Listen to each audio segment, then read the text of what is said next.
Parenting in the 21st century is undoubtedly an interesting and often extremely challenging experience, and every generation has got its issues, but technology and the amount of time children spend using it and the potential risks they face because of it are high on the agenda for the majority of modern families. And if this sounds familiar to you, then fear not. Today, help is at hand in the form of Katharine Hill, who's written a book on the subject. And Katharine is also the UK director of the charity Care for the Family. She's got 4 grown-up children, and as part of her work addresses thousands of people across the UK and here in the Isle of Man on marriage and parenting issues. Katharine, lovely to have you with us this afternoon. It's great to be here. Thank you. Just explain to me, first of all, how you came to write this book. Why was it a subject that you thought needed addressing? Well, I was actually going to write a book about parenting teenagers. And then as I was preparing for it, we realised at Care for the Family that so many parents were contacting us for help in this area. They were anxious. They felt like they were on the back foot. They felt like there was almost like this tsunami hitting them of the digital age. And they wanted reassurance. They wanted to be a bit more confident. And we realised we had some really helpful things that we could share with them. So that's how it came about. Now, I've read the book, Katharine, and I have to say I would say I'm in the throes of this sort of issue at the moment, and it is something I spend an awful lot of time worrying about. And first of all, there's a lot of reassurance in here and focus on the advantages of technology, which I think can sometimes be lost in this whole thing. Yeah, there was a mum that wrote to us at Care for the Family, and she said, it just gets harder and harder. I wish the iPhone had never been invented, but it has. Technology is here to stay, and there are many, many advantages. And I think I'm just really keen that as families we embrace the advantages. We don't just become naysayers and just trying to tell our children to put their phones away the whole time, but actually also, whilst being wise about the dangers and trying to monitor time and all those other things, to recognise huge advantages. Networks of friends that people can connect with, teenagers, it's really great. It's the stage in life when they're trying to establish their identity away from us, their parents. Masses of advantages for parents of children with additional needs as well. Real great stuff that they can access through technology. And I know in our experience we have a family WhatsApp, and I now know more about what's going on in our children's lives than I ever did when we were all under the same roof. So many, many advantages. That's a really interesting one, isn't it? Because there is a train of thought that children are more likely to communicate via these sort of methods with their parents rather than, trying to prise any information out of them face to face sometimes. Absolutely. I think it's age appropriate. So if they are in the middle of the teenage years, they're less likely probably to want to be part of a family WhatsApp. But as they get older, I think it's a really great thing. And looking back to when, as a grown now, but when they were teenagers, I would have loved to have had the Finders app, so I knew where they were when they were out wandering, and I had no idea where they were. So yeah, it's a good thing. But the other side of it, Katharine, is the dangers are very real and very present when it comes to the use of technology, and some of it, and you really do address this in the book, is about parents and guardians actually having any understanding of it, because it seems that the younger generation are just leaps ahead of us in this regard. Absolutely. Well, researchers say there are 2 types of people. There are digital visitors and digital residents. And this isn't about when you were born. This is about how you use technology. So digital visitors visit online. They go on to do their supermarket order and they come off, or they go on to research a holiday or send an email and come off, whereas digital residents live their life online, and they wouldn't see that distinction between online and offline. And by and large, most parents are digital visitors, and most of our children and young people will be digital residents. But it's not to say we have to suddenly become techie geeks and know everything, although a little knowledge is a good thing. But there are some really practical things we can do as parents that will give us confidence to feel that we're on the front foot and we're being a bit more intentional about managing this area. So what sort of things then? What sort of things can parents do to arm themselves a little bit better? Yeah. So, well, one of the issues is time, the sheer amount of time that many children are on glowing screens late at night. And one of the things I talk about is about just setting some clear boundaries in the home on time. So I think it's worth remembering we're not our children's best friend, and this will involve taking a hit in the popularity stakes.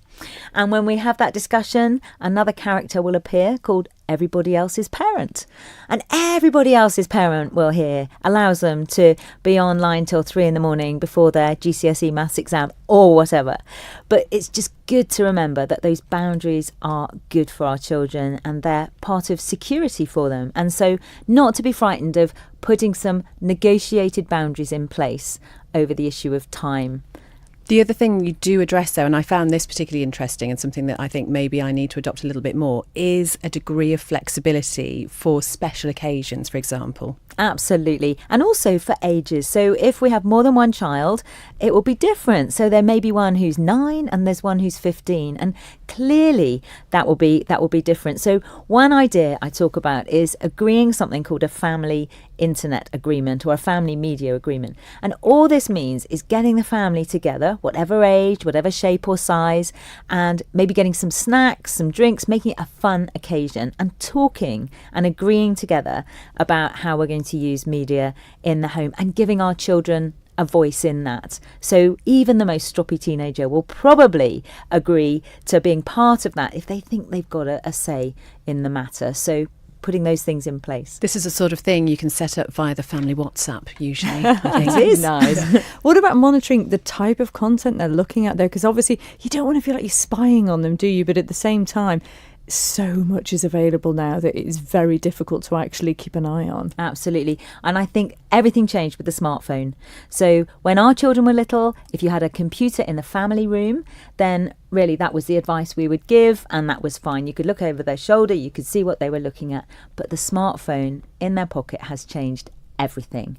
And I divided it up into 3 things that that we might be concerned about. So we might be concerned about who they're talking to online. We might be concerned about how they're behaving online, so bullying and the whole selfie culture, which is massive. And then also the kind of things that they're looking at online, so pornography, sexting, and all that kind of stuff. And again, there's lots of practical things we can do. So in the same way when they're little, you put the bleach up high and you put the knives away, we need to be putting filters and parental controls and that sort of thing. And there's an appendix in the back of the book if parents are concerned about how to do that. But at the end of the day, this is about equipping our children to make those choices themselves.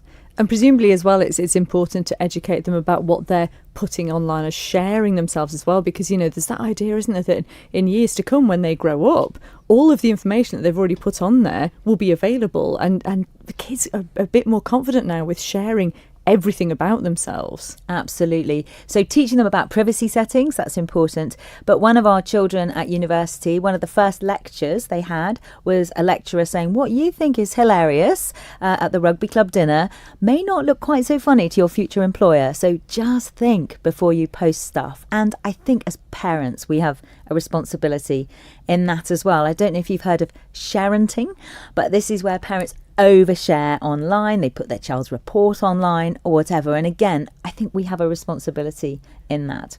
There's also another great section where it talks about targeted advertising. And again, I think this is a lot of thing that maybe adults don't realise happens an awful lot. Absolutely. I mean, advertisers know the kind of things that are going to appeal to our children of whatever age. And they're not just in it for our kids, they're in it for themselves. And so being wise about that, knowing that they know psychologists have designed some of these things, they know how to get to our kids. And then I think it's about talking to our children about those things and explaining what's behind it and helping them, again, make wise choices with that.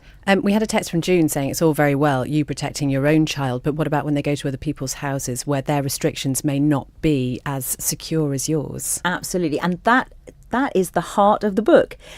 So they might be on public Wi-Fi and they might have all kinds of other things. And it's hard for our children, particularly at someone else's house, if stuff's happening. So we've got to be realistic. But the heart of this is teaching our children wisdom, teaching them how to say no, giving them the resilience, the confidence in order to make wise decisions in a world where any decision's possible, not by just limiting their options and telling them they can't go on Wi-Fi, they can't have a phone, they can't go out, but actually giving them that confidence. And that's through the everyday stuff of family life, as we talk to them, as we spend time with them, just placing those values in their lives. But it's hard. It's hard to be a parent today. It's hard to be a child. If you've been parenting your 4 children and they've been going through at this particular stage when, say, the iPhone is so prevalent, would you have restricted their usage to a certain number of hours a day? I'm trying to pin you down here, Catherine, and sort of take a note. In the perfect world, I would have done. Whether I would have managed it is another matter. There's all kinds of, if you look online, how long should a child be online? There's so much variety, and I think it's about knowing your child, realising that they've probably been online all day at school as well, but in a different capacity, and just, I think, knowing their behaviour and how that is linked with how much they've been online. So if they're being exceptionally grumpy, if they're being very withdrawn, if there's little signs that we can spot. But I think I would definitely have tried it, and maybe I'll have some grandchildren soon, who knows, and I won't have the same authority, but maybe that will be an issue there. So I think definitely worth working out what works for your family and your child. It's difficult, isn't it? Because like you said, you're trying to sort of monitor them, you're trying to keep an eye on the amount of hours they're on. And there is that tendency to see it as a very negative thing. But also, you mentioned smartphones. They're essentially, sort of hundreds and hundreds of years of history and the universe in your pocket, really, aren't they? So actually what they can access could be incredibly positive, and the education they can get from it could be brilliant. But it's sort of knowing how to edge them towards that and away from the sort of more play content. And how on earth do you do that? How do you make the rest of it seem appealing to them? No, that's absolutely right. The swipe of a screen and you can find out about anything. In actual fact, it's been called the democratization of learning. So it used to be that children could only learn if they had books in the house, whereas now anyone can find out anything. You can find out the date of the Battle of Hastings, you can find out your team's football score, and you can, I think, help your children become interested and learn new skills. So I heard of one recently, this child was really interested in whittling, in woodwork, and his parents had found on YouTube a little tutorial and they channeled it in that direction. And I think we're talking in the book about being positive and engaging with our children with technology. So there's a dad I know, and he said every Saturday afternoon there'd be a row because he'd say, "Come on, boys, get your coats on, put your phones away, we're going out for a walk." Instead now he says, "Come on, boys, put your coats on and pick up your phones." And they use Instagram and they use Snapchat and they make it a fun thing that they do together. So I think that's really important as well, to harness it. So it's just not this thing that we're not letting them do, but things we can enjoy with them. Well, Catherine, you were at an event last night at the Villa Marina, all focused on this. What sort of response was there? Oh, people loved it. We had a celebration to start with for Care for the Family's 30th anniversary, 13 years on the island, so that was fantastic. And then we had lots of parents came along, and many just saying, oh, it's such a relief to realise that there are some practical things that we can do, that actually this is within our reach. We've got everything to play for. One thing I said is that as parents, we're the biggest influence on our children's lives, and when they're uncommunicative teenagers, it might not feel like that, but we really, really are. And so there's just through the little things of everyday life, we can be influencing them and shaping them and helping them make these good choices.